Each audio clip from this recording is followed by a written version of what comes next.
Hi friends, தமிழ்நாட்டில் வந்து எந்த பஸ் ஸ்டாண்ட் போனீங்க அப்படின்னாலுமே அந்த பஸ் ஸ்டாண்டுக்கு வந்து ஒரு அரசியல் கட்சி தலைவரோட ஒரு பேரை தான் வச்சுருப்பாங்க.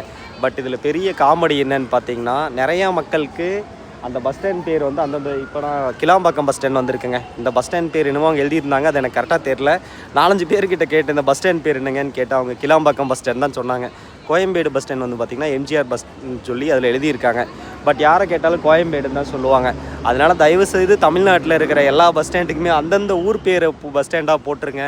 இது தெரியாமல் வெட்டியில் ஒவ்வொருத்தரோட பேரை நீங்கள் வச்சுக்கிறீங்க.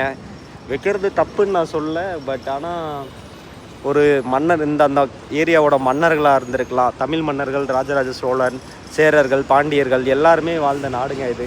அவங்களோட பேரில் வைக்காமல் அரசியல் தலைவர்களோட பேரை அங்கங்கே சிலையாக வைக்கிறதும் அங்கங்கே நீங்கள் பேராக வைக்கிறது எல்லாமே வேஸ்ட்டாக இருக்குது. ஏன்னா யாரை கேட்டாலும் கிளாம்பாக்கம் பஸ் ஸ்டாண்டுன்னு தான் சொல்கிறாங்க.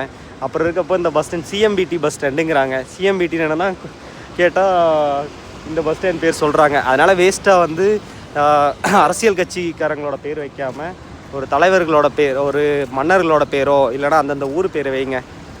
யூஸ்ஃபுல்லாக இருந்தால் பண்ணிட்டு உங்கள் ஃப்ரெண்ட்ஸுக்கு ஷேர் பண்ணுங்கள்.